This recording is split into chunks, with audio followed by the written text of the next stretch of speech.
Welcome to Moe's! If you've never tried the stacks at Moe's, it's like a roller coaster. Filled with 2 crispy tortillas, you realize something big is approaching. And that moment hits when all-natural chicken is added along with Moe's famous queso, fresh veggies, and all-natural shredded cheese. At which point, it's all folded and grilled crispy, flipping your world upside down. So hurry into Moe's Southwest Grill today for the stacks and enjoy the ride of a lifetime.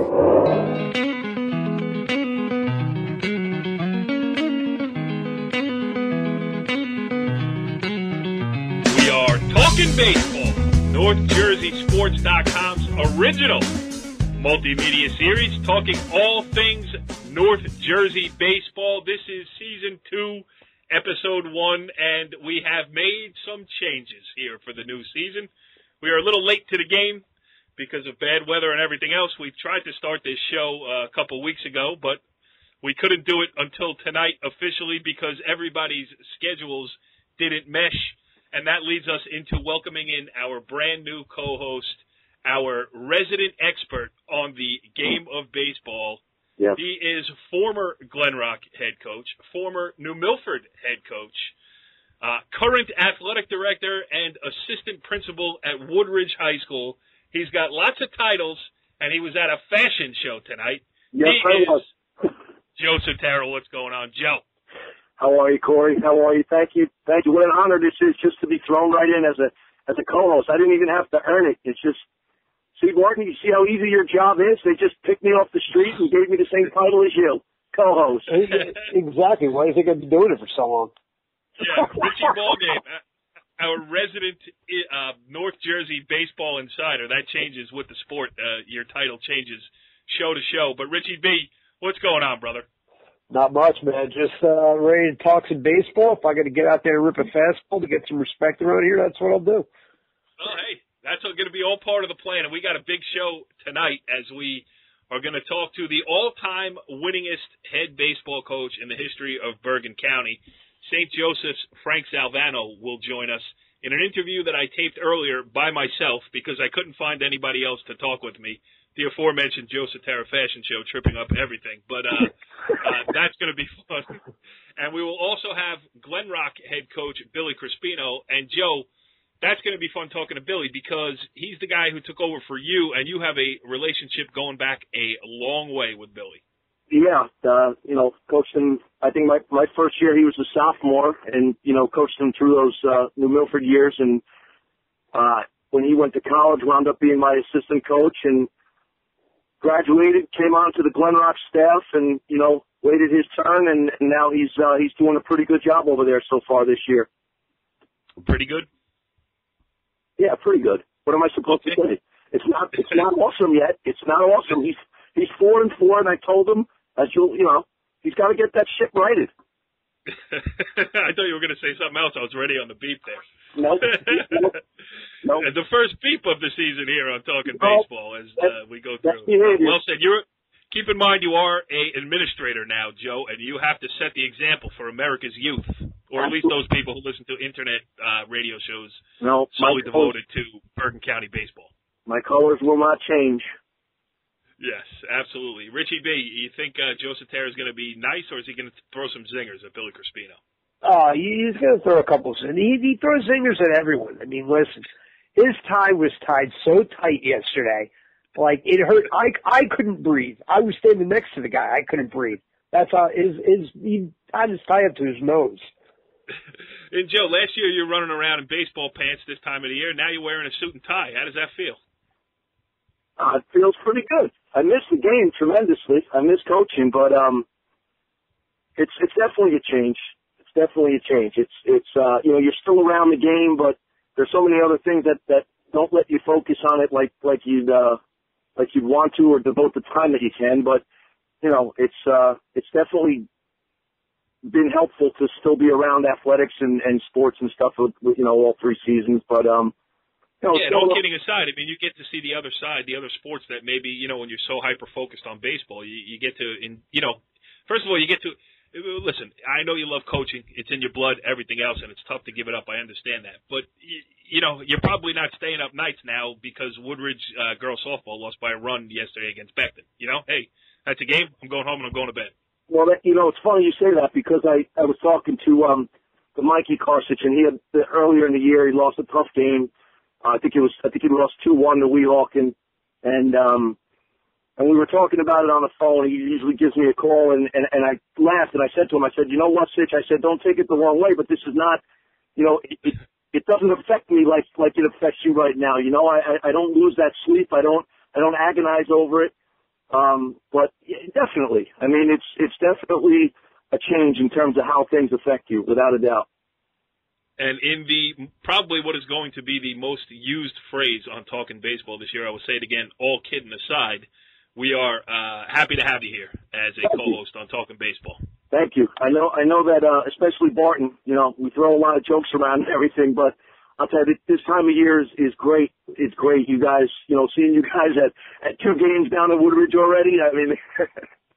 I hope they realize, Joe, that we're coming because you're there. I mean, I want that, when whoever does your evaluations over there, let the record show that press at Woodridge only because our man Joe Sutera is in the building.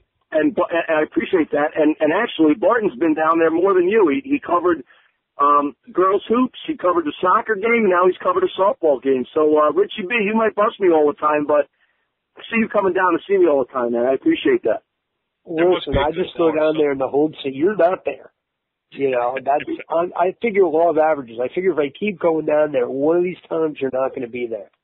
Why do you? I'm not even trying with you. You're that's what you are.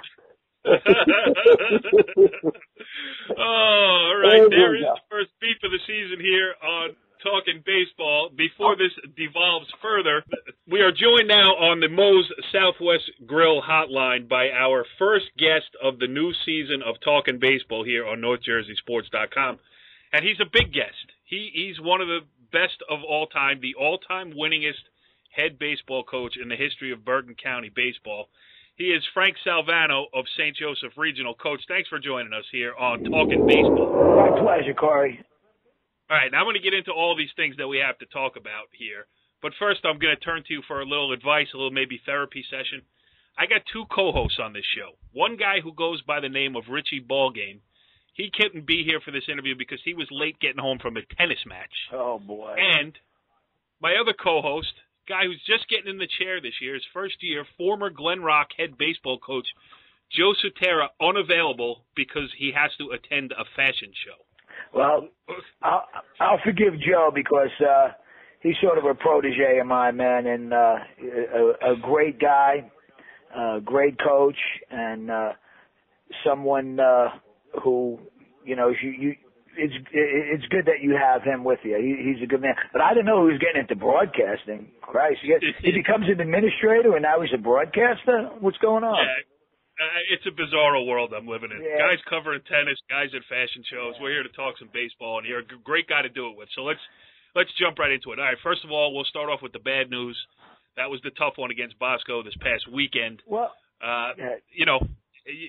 listen, you guys were rolling along into there. You took one on the chin. You moved on. I mean, how do you feel about that game? Can it help you down the road, or is it, one-off? What do you think? Well, the way I look at it, Corey, is it's a game when you have 2 of the best teams in the state, definitely the 2 best teams in North Jersey square off against each other, and basically you give them 9 runs in the first inning, that game's over. Right after that, you're starting to look forward to your next game and what you're going to tell your kids. But, Austin just didn't have it that day. I mean, last year as a sophomore, he shut him out. This year, you start off a walk, a hit batter, a catcher's interference, things snowball, get out of hand, and the game's over. But the way that the matchup's going to be with us and Don Bosco, here's the difference, Corey. They're a veteran team with, I don't know if it's 12 or 14 seniors. And you can see the way they play that game. They're experienced. They've been around. My team, I have 2 seniors in the starting lineup. I have 2 freshmen, 5 sophomores, and a junior in my starting lineup. For them, that's a learning experience. Now, my belief is we're just scratching the surface. We're going to get better as the year gets on, through practice, through games, through playing more big games. And hopefully, the next time we play them in the regular season, and, we might meet them in the counties, we might meet them in the states, I believe we're going to be a better team. And we're going to have to be to match up against them. Similar to the way things went last year, as you continue to get better, especially on the mound with the emergence of Austin. Before you came on here, I was doing a little research, and I was reading a story that I wrote when you guys won in the quarterfinals of the Bergen County tournament last year. And I know that's pretty vain to do my research. I'm reading my own stories. But that was Austin's, Austin Bedrato took the stage there, and I didn't make the comparison. What I said was that, Kaminsky was there 2 years ago as your ace, and Bedrato had to pick up the mantle. I wasn't trying to compare the two, whatever.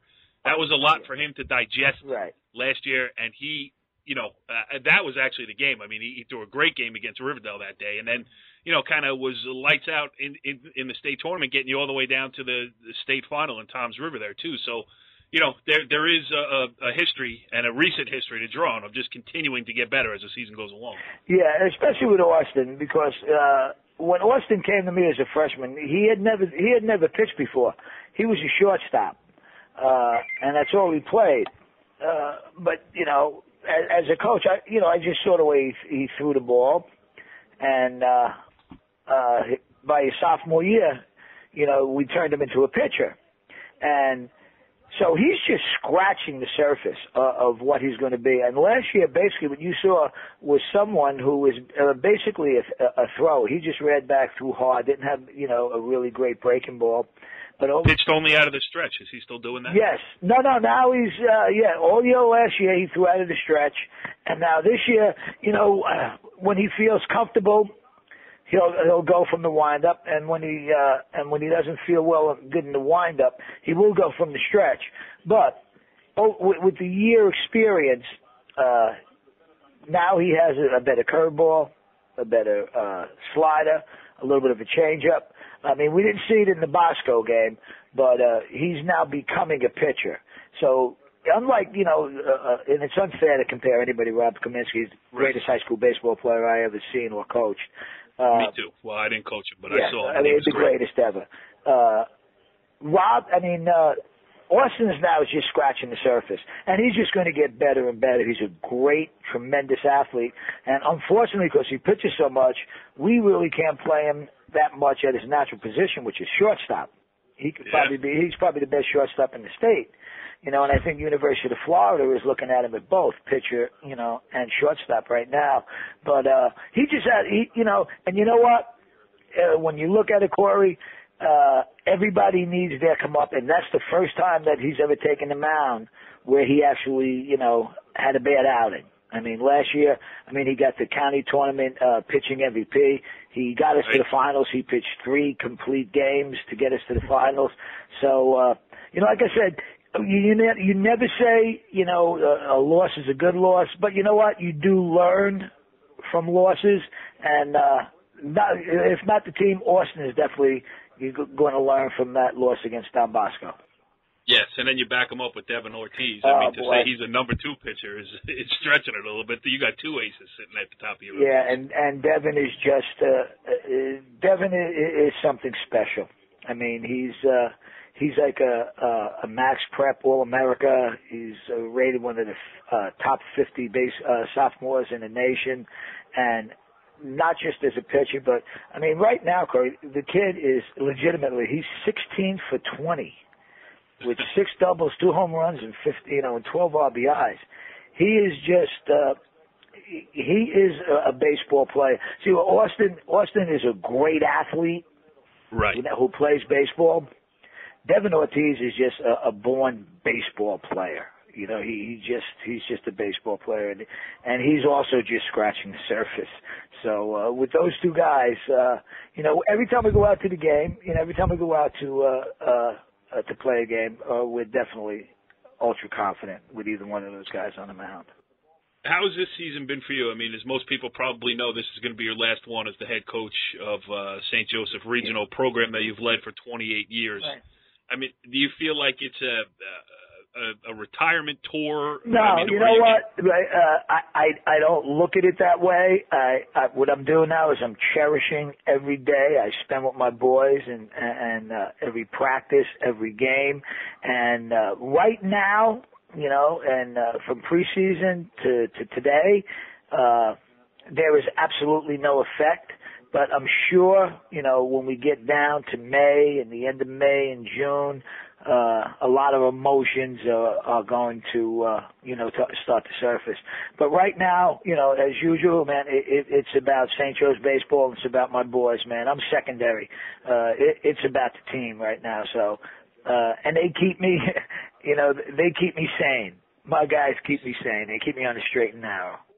Yeah, because you know big dummies like me are going to be walking over sticking a recorder in your face. Yeah, you know what, Corey, when it's all over, you know, we can sit down and talk about, you know, history and the years and, you know, everything we've done at St. Joe's. But right now, I just want this year to be about my team. We got a great team, and like I said, we're young, and we make a lot of mistakes. But through practice and hard work and experience, we're going to be a different team at the end of May and hopefully June than we are right now. Yeah, and I remember talking to you last year after the state final down in Toms River. I mean, that was a disappointing loss against a very good team. And I think the quote you gave me, I didn't put it in the story, but was that you felt like you were kind of a year ahead of schedule. I mean, you talk about the youth you have this year. All these guys were a year younger last year, and you made it all the way down there. You made it to the county final. You won a section. You beat Bergen in a great game in the section final. You get all the way to the, you know, so how about those guys having the experience of been there? I mean, listen, baseball is the one game where the best team doesn't always win. I mean, we've seen it a zillion times.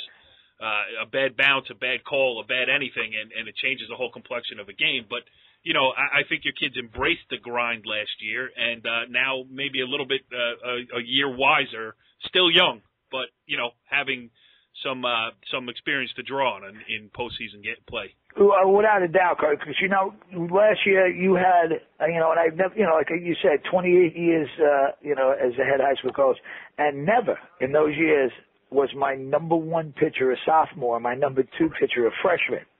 Right. So, I mean, they went through a lot. And they learned a lot. They learned what it is to play at St. Joe's, to play at the level we play at, which obviously is the highest level in the state. And, you know, they came through it with flying colors.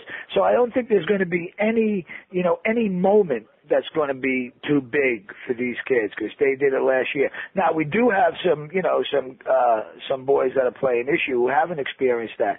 But being around Austin, and being around Devin, and being around the other, you know, my two seniors, John Greeley, who's my co-captain, and Joe Topin, my other co-captain, who have been with me for the last 3 years.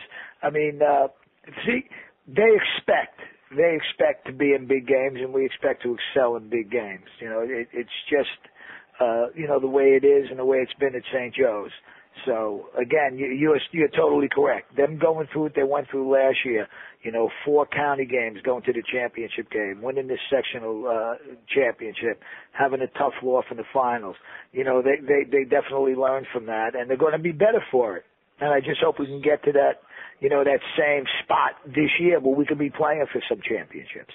Yeah, absolutely. Last thing before I let you go here, how about the way, you know, I'm not asking you to reflect on your personal story, but the story of baseball in North Jersey / Bergen County in your 28 years. How has it changed? How is it still the same? And where do you see it going? Well, the way it's changed from when I started is there is no longer, and it's not just baseball, Corey. I think this is in all sports. Sports are now specialized.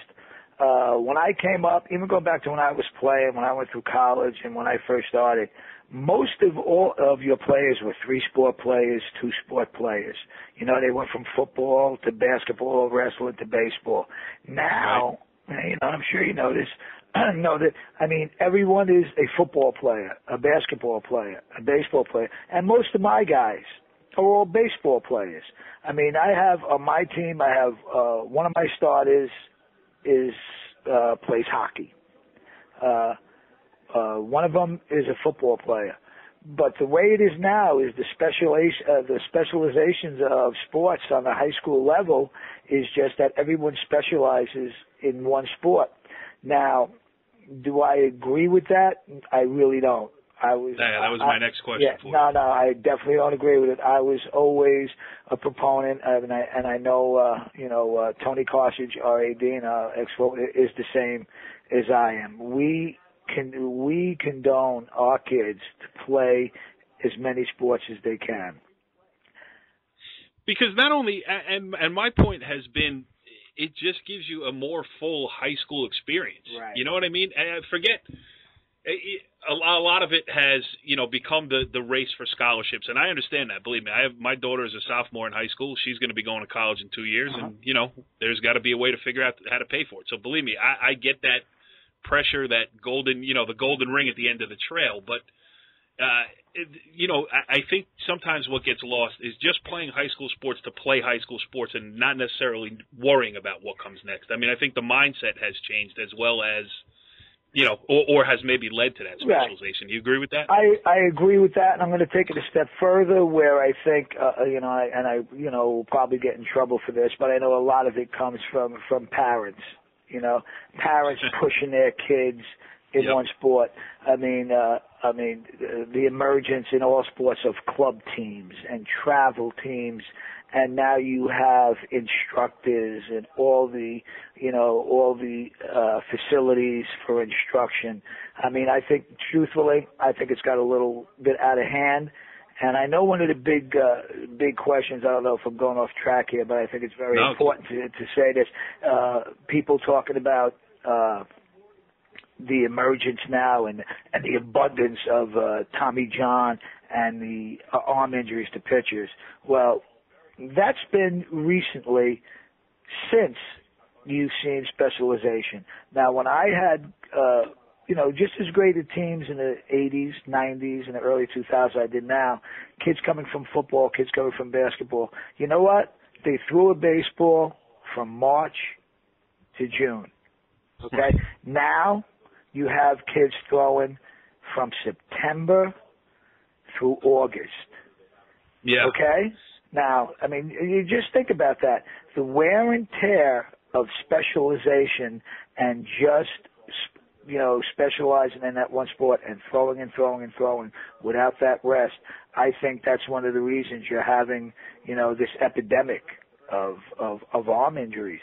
I mean, back in the day, kids threw 3 months. And that was it. And then they went on to their next sport.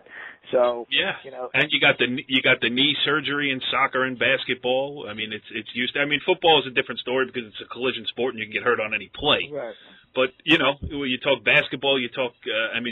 Soccer, especially on the girls' side / the women's side. Sure. I mean, those are overuse injuries. That's what they are. Yeah, it's just overused. And I like and even then I tell my kids when they get to me and I said, listen, it's September. You shut it down till December. Don't pick up a ball. Do nothing. If you want to hit, you hit.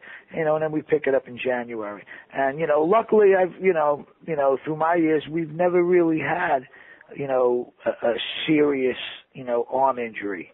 Or, someone who is, out for an extended period of time. Again, you don't abuse the boys, you don't abuse them either when they go out there. Like right now in April, I mean, my guys, with Devin and Austin, right now they're at 75 to 85 pitches, and they're done. Yep. And the kids with the adrenaline, they want to go, but they're done. And, you build it up as you go along, especially, us playing in the Northeast. That's another negative because of the weather that we have to deal with. So, yeah, I won't even mention any names because I wouldn't want to put it out there. But I did cover a game earlier this year, and I was talking to one of the kids who threw a complete game, and I said, it was first week of the season, and I said, how about, throwing a complete game here? And he goes, are you kidding? I threw 130 pitches in a scrimmage. Unbelievable. I said, what? It just makes you go, I'm a member, of the Coaches Association, and right. I speak a lot, at at seminars and clinics and stuff. And the one thing is, if one piece you got to protect your pitchers, especially in the cold weather. I mean, we won't have a complete game on my staff till May. I mean, right now, I haven't had a pitcher throw more than 5 innings, 4 to 5 innings, and that's it. Because winning is good, but the way I look at it, man, you're dealing with the kid's future, like you said, the moving on to college and hopefully going on to the pro level. I've been blessed. Right now I have 5 boys that are playing professional baseball. 1 in the major leagues, Great. 1 in AAA, 2 in AA, and 1 in rookie ball. And those are the things that make you proud. The championships are nice, but when we can be in contact with your boys and see how well they're doing, on that next level, that's what makes you proud. Yeah, really and Tommy LaStella is the one you mentioned playing yeah, in the major and leagues Tommy right now. now got on the disabled list with a pulled I know, rib he's killing cage. me. I got him on my fantasy team, man, Coach. damn. He's going to be out for 15 days. It's breaking my heart because he got his good shot with the Cubs now. And Pat Kivlahan now is knocking on the door. He hit 2 home runs last week in the double. And I think he's just an injury or a slump away from somebody on the Mariners to being called up. And, I follow all of them. Rob's down there in A-ball, killing it. Artie Lewicki's with the Tigers in A-ball doing well. And I got, Isaiah Scleros in the rookie league with the Texas Rangers. And, those are the things I'm going to do when I'll just end it with this. You want to know what I'm going to do when I retire? When I retire, what I'm going to do is I'm going to have a 2-week spring training. I'm going to go a week in Arizona, where the Cubs and the Rangers train, where Tommy and IQ will be. And I'm going to do a week in Florida, where the Tigers with Artie and the Cardinals with Robbie, and watch them for a week. That's what I'll probably do. That's what I'll probably do. All right. Unless I resurface somewhere, who knows? But that's for another day.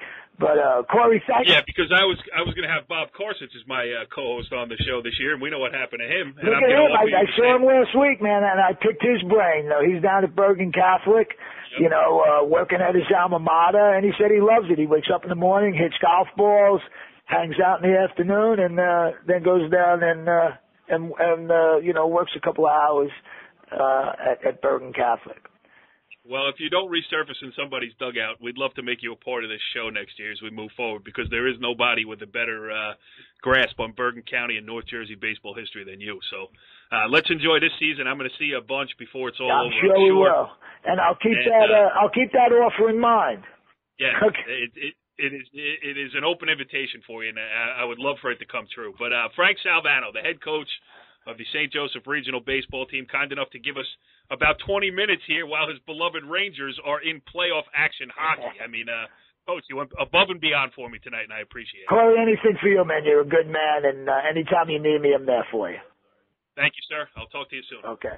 Well, that was interesting stuff there with St. Joseph Regional head coach Frank Salvano. I gave myself a pat on the back for handling that interview all by myself, but now it is my pleasure to welcome back in my co-host, Joe Sutera. And Joe, when you go back and listen to that interview, because we taped it a little bit earlier, I think you'll be surprised that Coach Salvano left you off the hook a little bit.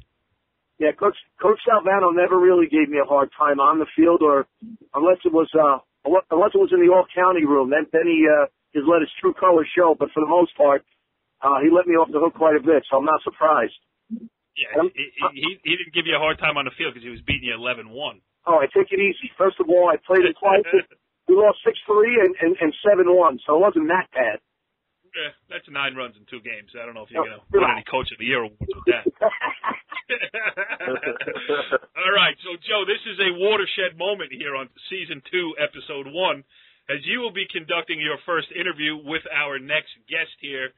And you two have a very interesting relationship as we welcome in the brand new Glen Rock head coach. He is Billy Crispino. Billy, thanks for joining us here on Talkin' Hoops. No problem. Not Hoops. Talkin' Baseball. I got the wrong season. You said Talkin' Hoops twice. Whose first interview is this, mine or yours? Hey, I never said I was good at this job. I just do it. All right, Billy, what's up, man? No, nothing much. It's been, thanks for having me on. It's been a surreal year so far, taking the helm from my former coach.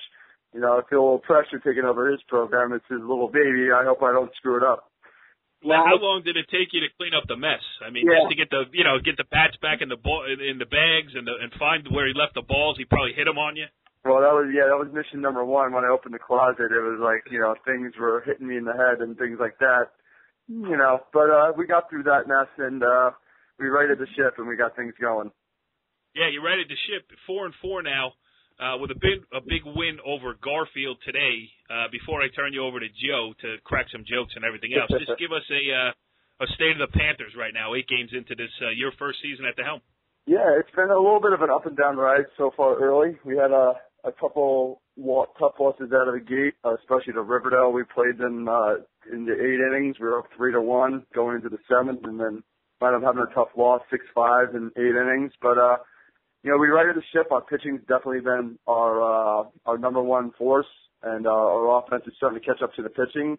So we're starting to hit our stride, and we're getting to that middle part of the season where it's tough, but hopefully we continue to move in the right direction. And Joe, all kidding aside, I mean, you didn't leave the cupboard bare for him over there, and I know you two had a close relationship while you were coaching together, so it's got to be kind of gratifying for you to see, Billy doing a good job through 8 games here, and he's only going to get better at it.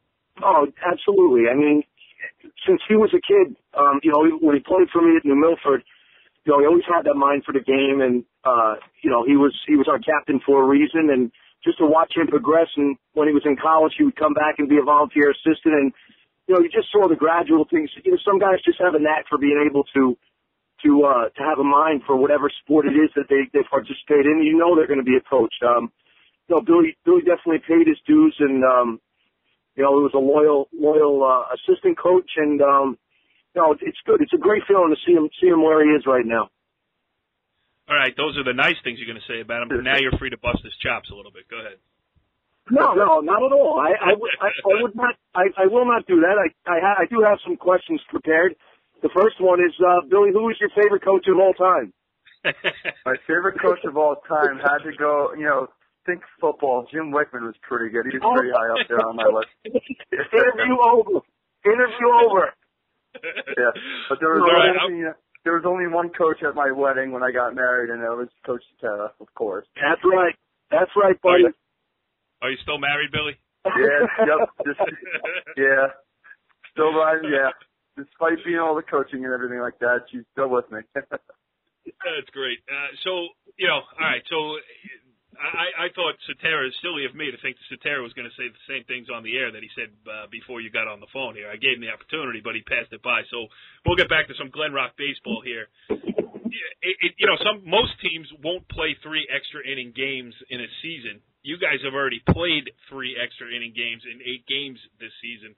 All 3 you came up on the short end by 1 run. I mean, those are the ones that keep you up at night as a coach. But playing in those grueling games, I'm sure your kids showed a lot of good things in them to even get it into extra innings and play these 1-run games. I mean, those are lessons you could teach later on. How does that help you? You know how it hurts you. It's 3 in the loss column, but how do those help you? I think it definitely helps us because, they're happening so early, and it's kind of making the kids hungrier. And I think we did take a lot of good things out of those because, for example, in the Riverdale game, we were 1 strike away from winning the game in 7. We, gave up the lead. They tied it. And then my kids came right back in the 8th and put up a 2 spot. So, like a lot of teams right there would have probably packed it in and all the momentum was on Riverdale's side. But we came back right back and we fought back and we put another 2 spot up. Unfortunately, it didn't work out for us, but right there it showed a lot of team character that, I got a bunch of fighters on my team and, that's only going to help us down the long run when the games get a little bit bigger and more important, Absolutely. All right, Joe, go down your list of prepared questions. No, I really don't have any. I'm just going off of what I've been following and my communication with Billy throughout the season, and it just seems as though, and we kind of touched on it before, Bill, about you're getting good pitching now, almost mid-season form, and the offense really hasn't come around that yet, but that much yet. But you guys seem to be showing that fight and showing that mental toughness to hang and battle. And what do you what do you feel has been the most difficult thing for you to deal with as a head coach? First time head coach. First time head coaches, you know what, you always, I think as a young coach, you're going to second guess yourself a lot, you know, because you want to do well and you want to make the right decisions, and you know everybody's kind of like, you know, looking up to you and hoping that you do a good job. I feel like I have a lot of people rooting for me, so I don't want to let them down. So any kind of decision I make and in a tough loss, I'll always go back and, you know, look up at the stats and think about, if I did this or what if I did that. So kind of, you know, beat myself up and learning from the team actually and getting to know the kids and learning what situations are going to be best to put the kids in and, you know, and gaining information. But I think it's just building that confidence as a coach and trusting yourself, because as an assistant, there's one thing, but now when it's your name on the program, all eyes are on you. So I think that's been the biggest adjustment.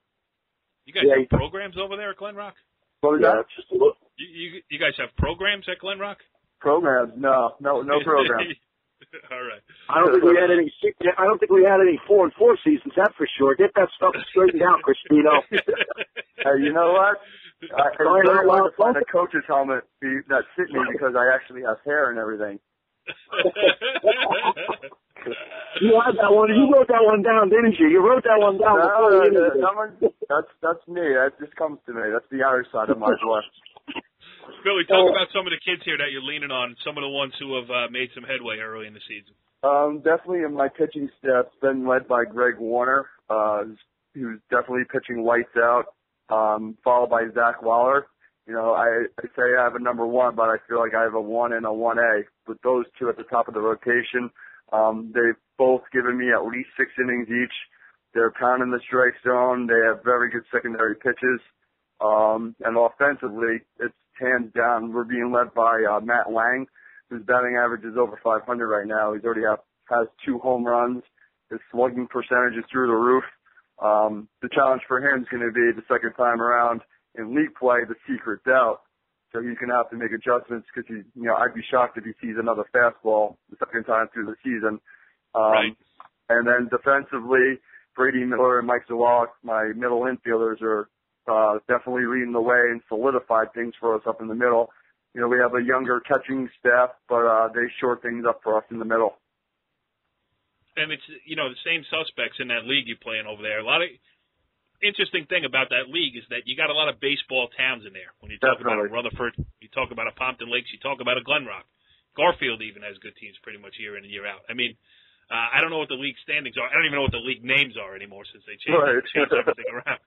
But, just give us a breakdown there. I mean, I'm sure, making a run, getting into the county tournament, state tournament, all that stuff, but I'm sure goal number one is trying to get a piece of that league title. Right. When we had our first preseason meeting, when I first took over the program, we sat down as a program and we laid out what our goals were. And the first goal was to win the league. Because if we win the league, that's going to put us in a good position to, A, make the county tournament and hopefully get a home game for a state game. Because the last couple of years, we've had to travel all the way out west in the Morris County, and that's one of the goals is to have one of those teams come down to our field. We've had a lot of issues with our field over the last couple of years with them renovating it. So it'd be nice for our kids to get a home playoff game because, our home games have been sporadic. So, but in terms of the league, Hawthorne's always tough. Rutherford, Pompton Lakes.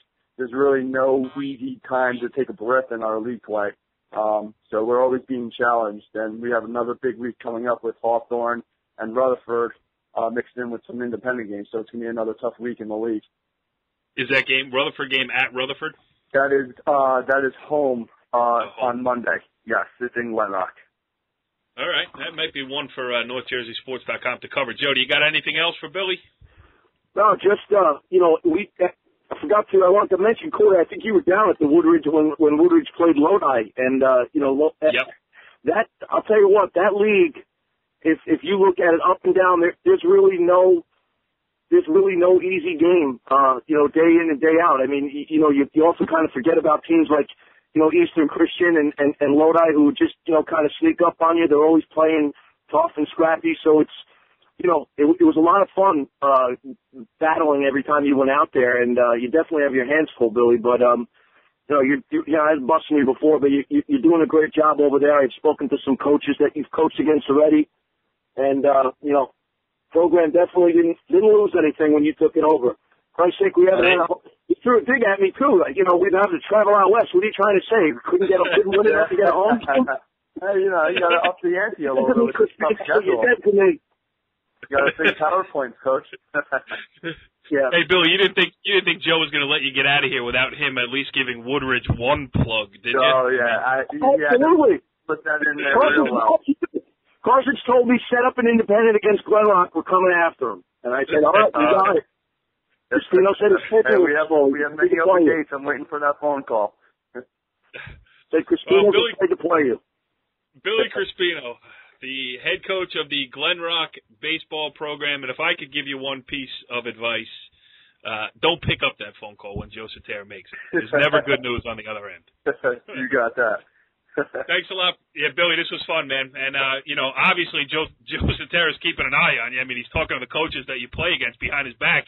I think the conversation goes like this. Hey, do you think he's a better coach than me? I'm giving him the scouting report on Crispino because I don't want him to win.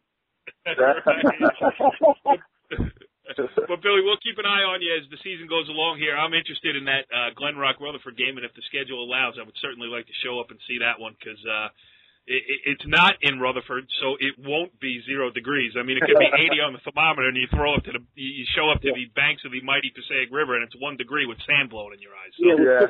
We don't know what wins. Yeah, no doubt about it. There's no rivers in Glen Rock. Back in a box. We let him get a word in, Joe. Go ahead, Billy. There's no rivers in Glen Rock. We just have 80-foot foul nets now. Well, I'm looking forward to catching up with you. Congratulations on getting the job, A, on B, doing a good job with it through 8 games of the season. Best of luck going forward, and we will talk to you soon here on Talkin Baseball. Got to make sure I get that right. Not boots. Talking lacrosse. Talking lacrosse. All right, Billy. We'll talk to you soon, man. Good luck. Thank you. Well, interesting stuff there with Frank Salvano. Interesting stuff with Billy Crispino. And, Joe, it was cute listening to you guys go down memory lane over there. Yeah, that's real funny. That's very funny. Richie B, do you think we're getting under his skin a little bit here? It's only week 1 of the show. No, just a little. It's only just begun. It's only just begun. All right, and the season has just begun. It's about a week and a half old or so, and let's just touch on some other things going on around North Jersey baseball. First of all, Joe, one that we should mention is what's going on up at Wayne Hills right now. A guy that we both know well, Brian Jalalia, is in his first year as the head coach of the Patriots. They beat Bergen Catholic earlier this year. Today, as we tape this on Thursday night, they beat Passaic. And in many years, that would not be a signature win. However, this year, Passaic is good. Brian Jalalia, a guy we got to get on the show and in short order, but I know he's a guy that you like, and it sounds like you like the Patriots as well. Yeah, I actually had an opportunity to coach a lot of those kids over the summer, and I knew what kind of talent was going to be there over the next 2 years. And you get a guy like Brian who gotten to know pretty well over the last couple of years, his knowledge, and his approach to the game and to the high school athlete. I mean, it's a winning combination up there. You got talent, you got the pieces of the puzzle, and you got the guy that knows how to arrange those. And he's another guy that waited his turn because it wasn't really easy for him. But he's in a good spot. Wayne Hills has a very, very good baseball guy. That it's going to be up there for a long time because they're going to be successful. He's going to get the most out of whatever he has up there. That's for sure. Yeah, I mean, he almost had that Glen Rock job until you gave him the Heisman. So at Monster Mash, though? Another one, Richie B, you were out covering a game yesterday. Days run into each other there, and you were at Garfield against Pompton Lakes. And Pompton Lakes is an interesting story this year, too. Back-to-back state championship runs. They made it to the state final 2 years in a row behind a great pitching staff that had Mike Koss and Kevin McGee, both of them now pitching on a Division I level. You caught up with them yesterday, and who was it? I can't say it. Go ahead, help me out. Justin Wasme. He's good. He's good. You know what it is? It's almost not how hard you throw, but if you have a real sneaky, his delivery is just smooth. So it looks like he's not even throwing the ball hard, and then it just explodes on you at the plate. Him and his battery mate, also his cousin, as I mentioned in the story, Nick McCarthy. By the way, hilarious interview, Nick McCarthy. He's really? Up there for interview. Oh, he's great. He said he had a face for radio and kind of implied that I did too, which I completely disagree with. They don't call you Richie Gorgeous for nothing. You know what I mean? Well, you call yourself Richie Gorgeous. Yeah, I think someone might have called me at first. I don't remember who it was. Well, it wasn't me. I can it was a kid you punched in the soccer game. Easy there, fashion show. Joe Fashion Show Sutera. A nickname has been born. The fashion. We got the ball game and the fashion show on. Oh, the fashion. Yeah, Toby Hurst from the fashion show. Please refer to me as Joey Fashion Show from now on. Joey Fashion in the house. All right, Richie B. We got to get back to Wozni. But go ahead. Going back to Wozni. Pompton Lakes off to a tough start this year. 1-3 going into the game. Wozni, though, he was on. I mean, struck out 14 batters. Got into a couple jams in the fourth and the fifth, but wiggled out of them. Garfield is a pretty young team, too, and they also have a good young pitcher who also pitched in that game yesterday, Mike Gutierrez. Stocky right-hander, really keeps the ball down. Threw a 9-inning no-hitter against Lodi in a 1-0 win in his previous start. Both those teams, though, I'd like to see where they are a month from now. Because you can tell that defensively and pitching-wise, both teams are pretty sound. Hitting-wise, still trying to catch up. But that also goes with the weather and not really seeing live pitching. Joe, when you were coaching teams, was that really a struggle if you really didn't get out in the field and see that live pitching? Did you find that you struggled offensively in the early part of the season? I think you can't, because you can't simulate that. And I think if you talk to any coach about, being indoors is one thing, and you can only do so many drills and the teamwork and everything. But ultimately, when you get on that field and you haven't seen a ball, from 60 feet 6 inches moving, running, and the timing and changing speeds, it's definitely, if you look around, I don't know too many teams. We just got done speaking to Billy Crispino about it. His offense is not there yet. And, I don't know too many teams that really are banging the baseball in mid-season form. And I think it's going to take another week or so to get some teams in stride.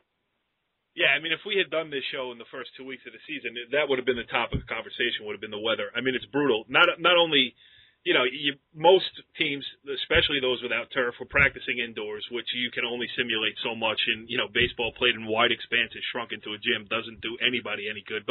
And then you can tell a kid, hey, it's 48 degrees and you got to play, suck it up and play. But that's easier said than done. I mean, when you're playing a position, you don't get a ball hit to you and you're sitting there freezing and then you got to go up and hit. I mean, it's just, you see it in the major leagues, you see it at every level of baseball.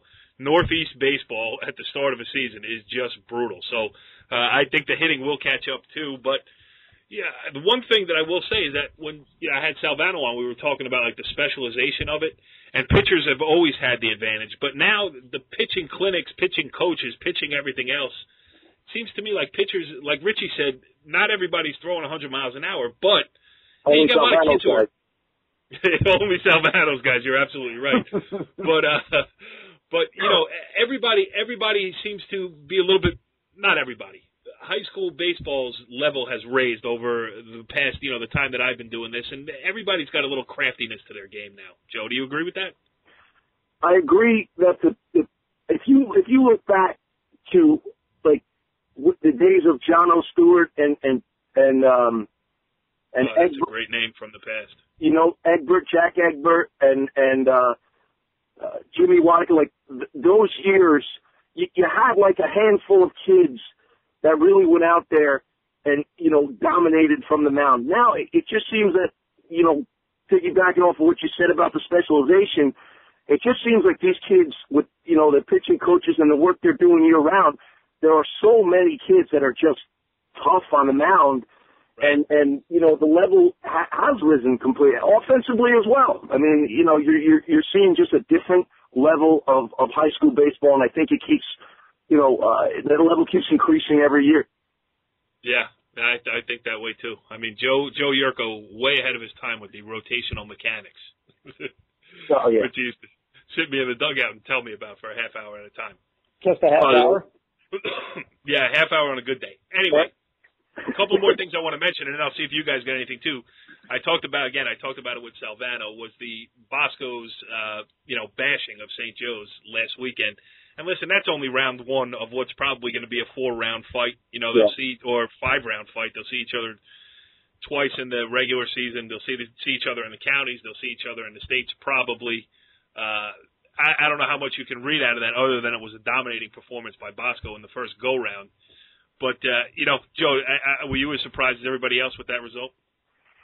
I was. I mean, obviously I didn't see the game, but I'm not going to take anything away from what Bosco did. But I think it was a little bit of a combination. Coach Salvano alluded to it in the articles that I read that, you can't make those mistakes and give a team like Don Bosco the opportunity because they will capitalize on it. And then you got the kid Cohen on the mound, and he's going to shut you down. And I think it was a combination of Bosco playing that well and Joe's having a little bit of an off day. But no matter how good you are, when you have a little bit of an off day, a team like that's going to capitalize. I don't think it was a true indication of the disparity of the teams. I think you're right. Yep. It's going to be a dogfight.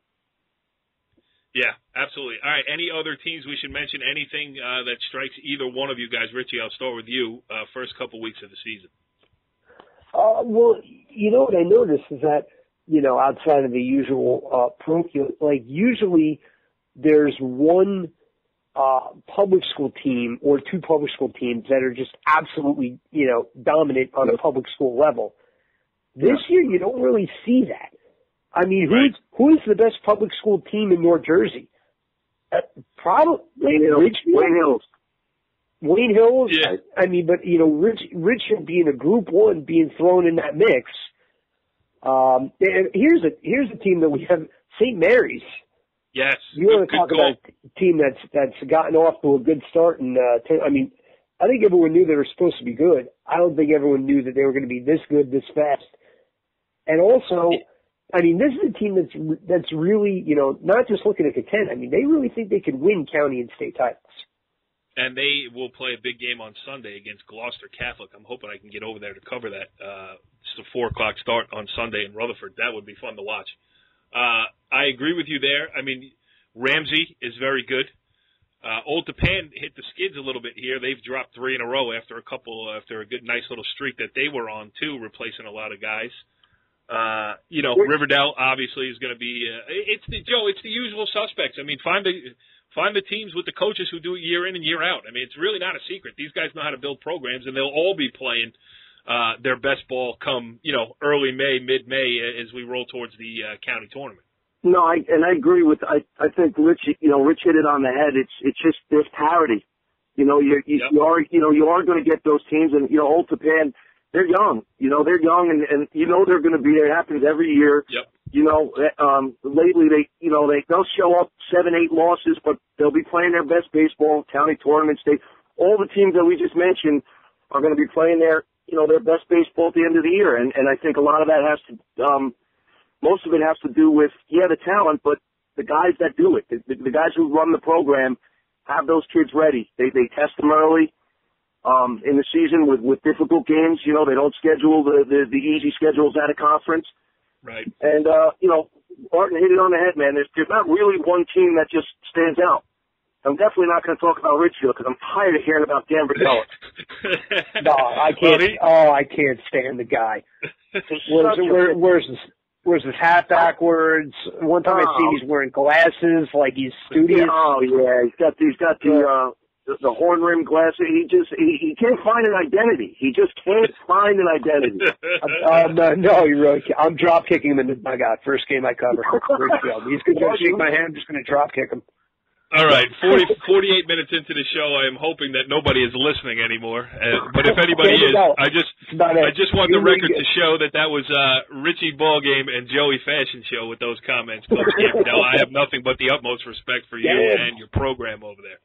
So, we're gonna go do a Richfield game, Bart. Now we're just gonna rag him from behind third base where all those animals hang out. No, don't worry. You'll be right in the dugout with me. We'll literally get into a fist fight with him 2-on-1, and believe me, we'll win. I mean, come on. What's the guy got to offer? He's a little fancy guy. Season 2, Episode 1, Talkin Baseball.